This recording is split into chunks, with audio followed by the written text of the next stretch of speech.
여러분 안녕하세요, 롱장입니다. 오늘 사무실에서 일을 하고 있는데 오늘따라 유난히 부동산 관련 콘텐츠가 엄청 많이 나오는 거예요. 그래서 왜 이러지 봤더니 이제 대통령님이랑 부동산이나 아니면은 금융 쪽 관련된 장님들이 나와서 부동산에 관련된 얘기를 했고 언론에 탔고 그걸 가지고 콘텐츠가 이렇게 생성이 됐더라고요.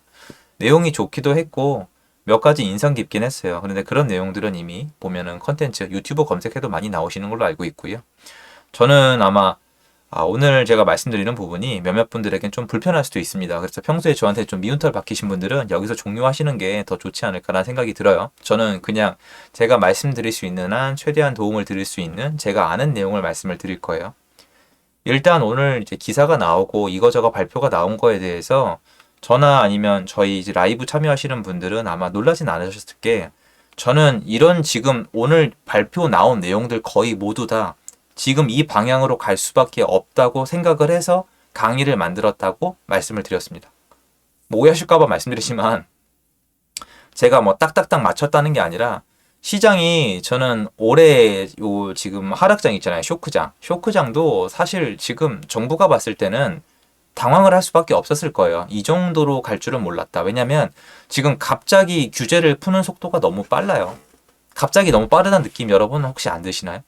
갑자기 대출, 그러니까 특례죠. 특판을 만들고 또 대출을 또 풀어준다 그러죠. 그리고 사람들이 그렇게 미워하던 다주택자 취득세 풀어준다. 종부세 내려준다. 양도세 중과 유예한다. 규제 지역도 푼다 그러고 풀 수 있는 건 다 풀라 그러고 많은 분들이 지금 저랑 약간 그게 이슈화가 안 되고 있던데 분양시장까지도 분양시장이 여러분 이게 지금은 그럴 일이 없겠지만 분양시장이 과열되면 장난 아니거든요. 그것도 손을 대는 이유는 다른 게 아니에요. 제가 말씀드렸다시피 빨간불이 들어왔기 때문이에요. 그리고 정부가 원하는 건 딱 정해져 있어요. 그럼 그쪽 방향으로 앞으로 계속 갈 거예요. 아직 다 나온 게 아니죠. 역산만 보고 놓고 봐도 지금 다 나온 게 아니에요. 제가 오늘 무슨 말씀을 드릴 거냐면 저는 이제 특히 좀 만난 분도 말씀을 해주시더라고요. 태식이 네가 요새 편하게 얘기를 해도 사람들 절대 집 안 산다. 부담감 갖지 말고 욕할 사람들은 계속 욕하시고 그분들도 그분의 선택이다라고 얘기를 해주셨거든요. 그분은 저는 제가 실력이 제가 스스로 검증이 된 분이기 때문에 조언을 많이 구하고 있는데 여기 보면 이거 팩트거든요. 요새 전세입자분 모시는 게 진짜 어렵고요. 역전세도 많이 나고 내년에 아마 이것 때문에 경매도 넘어가는 집이 많이 나오지 않을까 싶어요. 종부세 때문에 그렇고 그러니까 전세입자를 못 구해도 날라가고 종부세를 못 내도 날라가고 이런데 이런 분들이 지금 늘어날 수밖에 없어요. 그 와중에 경매 낙찰가가 예전에 비해서 착하지 못해요. 그러니까 집을 가진 사람이 정말 고통을 많이 받고 있고 다주택자들이 지금 아마 녹아날 거예요. 호락호락한 시장이 아니야. 갑자기 이런 시장이 찾아왔어요. 가을을 건너뛰어서 갑자기 겨울이 온 느낌이랄까요? 겨울도 그냥 겨울이 아니에요. 약간 빙하기 같은 느낌이랄까요? 그러니까 다주택자가 살고 있는 곳이면 빙하기가 와서 생존이 굉장히 어려운 여건이 된 거죠. 그래서 요거는 전적으로 동의를 하고요. 제가 직접 다 겪고 있지만 일부 지역은 전세입자분을 아예 구하기가 어려워요. 심지어 월세입자도 바로바로 구해지는 게 아니에요. 어떤 곳이냐? 인근에 신축이 있으면 대량 공급이 있으면 지금은 정말 어림도 없어요. 그냥 녹아내립니다. 인근에 공급 있다? 진짜 힘들어요. 예상 가능하시겠지만 인천이랑 대구가 대표적이죠. 사실은 수원이나 화성도 이런 모습을 보이는 곳들이 종종 있습니다. 그리고 김포도 굉장히 모습이 안 좋고 요새 급격하게 구성남도 안 좋은 모습을 보여주고 있고 여기가 이게 퍼지고 있어요. 구성남의 그 영향이. 예전에 사실 구성남이라 그래도 내가 이제 분당 산다 그러지 성남 산다고는 안 하시는데 분당도 점점 영향을 받고 있는 게 체크가 되고 있습니다. 그래서 참 광범위하게 공급이 있을 때 소화력이 굉장히 떨어진다. 부동산 시장이 굉장히 체력이 약해져 있다는 걸 느낄 수가 있어요. 제가 오늘 하려는 얘기 이게 거짓이란 얘기가 아니에요.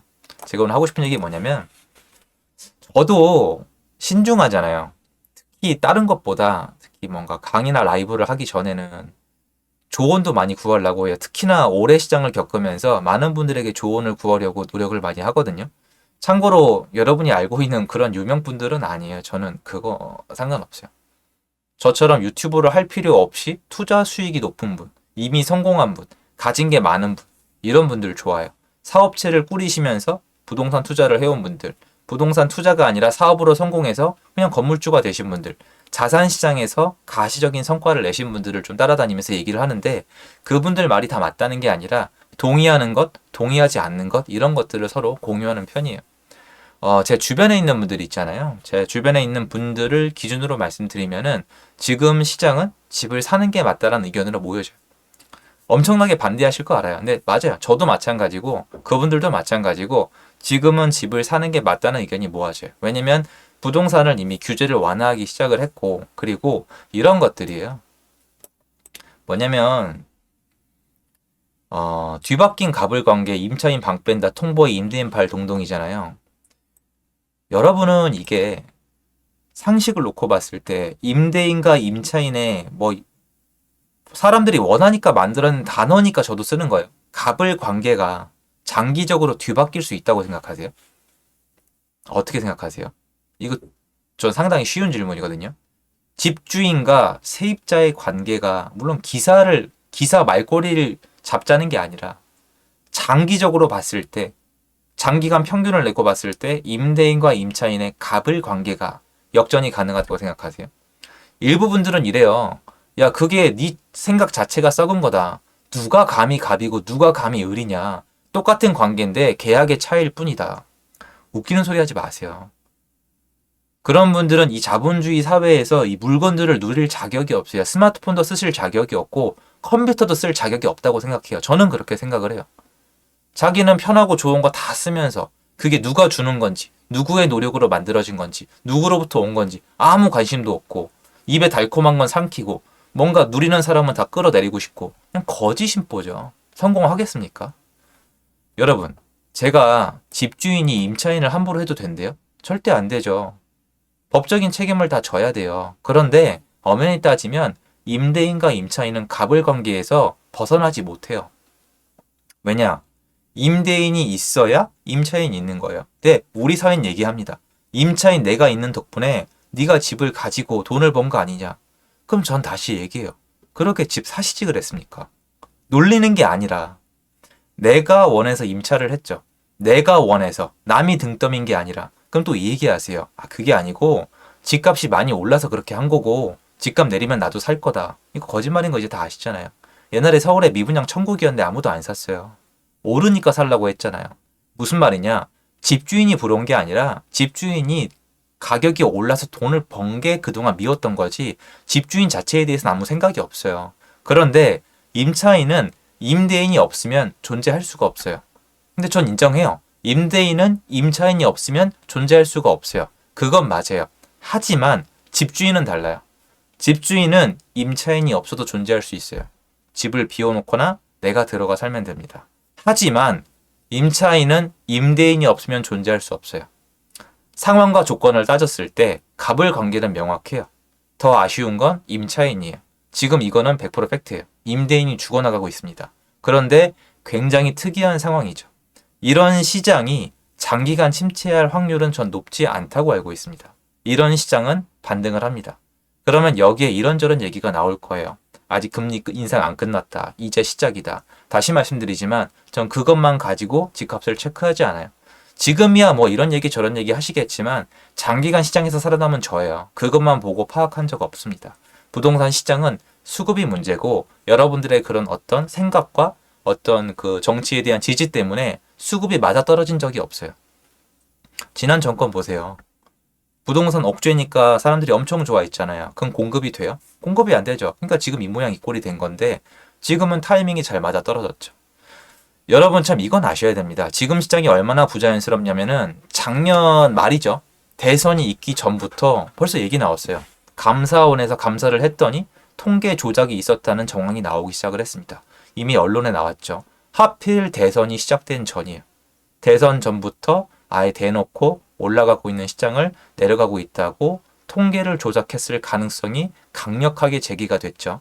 그리고 그때 타이밍 맞춰서 대출 중지시켰죠. 뭐요? 내수 시장을 아작을 내겠다는 거죠. 그럼 어떻게 되겠어요? 그럼요. 내수 시장이 아작이 나죠. 플러스 알파로 미국의 긴축 영향으로 더 아작이 났죠. 빨간불 들어왔잖아요. 빨간불 들어오자마자 제가 뭐라고 했습니까? 저 이제 강의하겠습니다라고 얘기를 했죠. 그럼 뭐예요? 막 나오잖아요, 이제. 막 나오고 아직 다 나온 거 아니에요. 여러분들이 잊으시면 안 되는 게 시장이 이렇게 얘기하면 어떻게 들으실지 모르겠네요. 시장이 여러분 진심이에요. 시장의 시세가요. 거래량이 늦게 살아날수록 좋아요. 많은 분들이 지금 규제가 나왔으니까 좀 손꼽아 기다리시잖아요. 그 심정은 너무 잘 알고 힘든 분들 많은 거 알고 일부 분들에겐 제 얘기가 통용이 안 돼요. 왜냐면 지금 그 정도예요.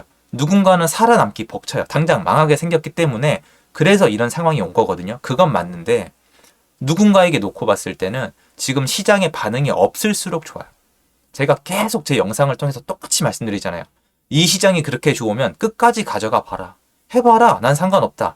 해봐라. 어떻게 되는지 봐라. 오히려 이 시장 그대로 끌고 가면은 내가 얘기했던 바가 옳다는 게 시장에서 나올 거다. 쭉 가져가 봐라. 대출 그냥 쌓아매고 규제 지역 그대로 두고 다주택자 세금 갖다 집 다 뺏고 그대로 한번 가봐라. 라고 말씀드린 이유가 있는 거예요. 지금 정부는 이미 포지션을 정했어요. 다주택자를 위해서가 아니에요. 유주택자를 위해서가 아니에요. 무주택자를 위해서도 아니에요. 자기 자신들을 위해 움직여야만 하는 거예요. 은행도 정부도 임대인도 임차인도 자기 자신밖에 몰라요. 나빠서가 아니라 그럴 여유가 없어요. 여당 야당 싸우는 거 보세요. 국민을 챙길 시간이나 있어요? 서로 어떻게 한번 해보려고 난리 부르스인데 어떻게 그게 가능하겠습니까? 그러면 지금 이거저거 다 풀릴 거예요. 다주택자도 풀어주고 대출도 풀어주고 세금도 풀어주고 다 풀어주잖아요. 그런데 이때 거래량이 안 살아나고 시세도 안 올라가잖아요. 그러면 장기적으로 봤을 때 어떤 분들 입장에서는 더 좋을 수도 있어요. 이렇게 생각하실 거예요. 이렇게 생각하실 거예요. 야, 이렇게 풀었는데도 소용이 없네? 이렇게 풀었는데도 소용이 없네가 과거에서 폭등 전조예요. 항상 그랬어요, 여러분. 폭등 전조는 뭐예요? 여러분, 저한테 뭐라고 하시려면 제가 이렇게 얘기했을 때 이미 머리에 그려져야 돼요. 언제 폭등했었지, 몇 년도에 폭등했었지, 폭등 전에 뭐가 있었지. 이게 없으시면은 이게 제 얘기라고 한 게 아니라 제가 나가서 대화를 해보면 부동산 투자 오래 하신 분들 이거 다 알아요, 진짜로. IMF 끝나고 폭등했잖아요, 여러분. 그래 중간에 03년, 04년도 카드 대란이랑 막 이거저거 그때 종부세 나왔잖아요. 그때 다음에 또 폭등했었고 쭉 가다가 경기권은 2013부터 발동, 서울은 2015년도 반도. 근데 솔직히 타이밍이 있거든요. 그때부터 폭등했잖아요. 2018, 19년 다음에 또 폭등했고 이게 다 그 전에 어떤 게 있었는지 확인해 보시면 다 얘기가 나오거든요. 그런데 이번에 좀 빨라요, 진행이. 왜 그러냐면 그 정도로 안 좋아요. 외부의 충격이 너무 셌단 말이에요. 그래서 저는 이거예요. 이게 틀렸다, 나쁘다, 임대인이 짱이다는 얘기가 절대 아니고 이게 오래 가겠냐고요. 근데 저는 이미 다 말씀을 드렸어요. 뒤바뀐 가불관계, 임차인 방패다 통보, 임대인 발동. 오케이, 인정해요. 임대인들 망해 나갈 거예요. 망하는 사람들 나올 거예요. 그런데 제 질문은 이거예요. 여러분 지금 임대인 하고 싶으세요? 정말 임대인 하고 싶으세요? 지금 집을 사서 전세를 놓겠다? 월세를 놓겠다? 지금 이 금리로 대출을 받아서 월세를 놓겠다? 수익률 하나도 안 나올 텐데? 아니 마이너스 날 텐데요? 안 할걸요? 그럼 지금은 이렇죠. 그럼 앞으로 어떻게 될까요? 아니 이거는 뭔가 다른 두루뭉실한 뭔가 있을 거란 생각 말고 논리적으로 생각을 해보자는 거예요, 저는. 임대인은 이제 안 늘어나요. 임대인은 늘어나는 게 아니라 기존에 있던 애들도 죽어나가고 있어요, 지금. 집 아무도 안 사요. 임차인분들이 갑이에요. 근데 아까 말씀드렸잖아요. 임차인은 임대인이 없으면 존재할 수 없거든요. 임대인은 임차인이 없으면 존재할 수 없는 건 맞지만 집주인은 임차인이 없어도 존재할 수 있어요. 임대인을 포기하고 집주인으로 남을 수 있는 사람들은 생존할 거예요. 하지만 임대인은 줄어든다고요. 그럼 임차인은 왜 줄어들죠? 맞아요. 임차인은 줄어들지 않아요. 이상하게 들리시죠? 임차인이 왜 줄어들어요? 임차인이 왜 줄어들어요? 전세 구하시던 분들, 월세 구하시던 분들 줄어들려면 뭐예요? 인구가 아예 감소해버리거나 세대수가 감소해버리거나 아니면 이분들이 구할 수 있는 집이 전폭적으로 늘어나면 돼요. 이분들이 구하는 집이 늘어날 수 있는 방법은 두 가지예요. 신규 주택이 많이 도입이 되거나 아니면은 다주택자가 늘어나거나. 근데 이 상황에서 안 늘어난다는 게 아니라 절대적으로 상대적으로 역사적 평균값을 냈을 때 신축이 앞으로 늘어나지 않아요. 건설 경기 끝나갑니다. 누가 지어요? 제가 시행자예요, 여러분. 제가 시행자라고요. 시행을 지금 하면 위험해요. 안 한다고요. 그럼 임대인들은 늘어날까요? 이게 사실인데 임차인분들한테 절하고 있어요. 근데 세금은 누가 내죠? 임대인이 내요. 집값 하락은 누가 때려맞죠? 임대인이 내요. 그럼 이게 뭐 하는 짓거리예요? 이게 뭐 하는 바보짓이에요? 야, 그럼 네 얘기는 임대인들은 꼭 돈을 벌어야 된다는 거네? 그 돈을 벌어야 되니까 임차인한테 세를 내는 거네. 네, 당연한 거 아니에요? 리스크가 있죠. 이렇게 될 수가 있는데 당연히 돈 벌 생각으로 하지. 그럼 미쳤다고. 누가 하나 좋아한다고. 집 가졌다 임대인이라 그러면은 세금을 끼고 악마화 시키는 사회에서 임대인을 합니까? 오늘 나온 기사들은 다 이런 것들을 알고 나오는 얘기일 뿐이지 뭔가 국민들에게 뭔가를 제공해 주는 것들이 아니에요. 정부를 위한 발표들이에요. 근데 많은 분들이 시장에 대해서 오해를 여전히 많이 하고 계신 것 같아요. 시장에서 실제로 돈을 버신 분들은 지금 살 수 있는 상황은 아니에요. 이거 인정. 왜냐면 저질러 놓은 게 있고 올해 시장이 너무 급변했기 때문에 할 수 있는 게 많지 않아요. 여러분이 건물도 급매 나와요. 건물 매물 개수가 달라요. 강남도 마찬가지예요. 강남이 아닌 서울 지역은 20%에서 30%까지는 아닌 것 같아요. 20에서 25%까지 고점 대비 급매물 있고요. 강남은 한 15%? 10%에서 15%? 메인 지역은 아예 아니고요. 세팅 잘하신 분들은 급매로 안 던지시고요. 근데 예전에 고점의 호가가 너무 높았거든요.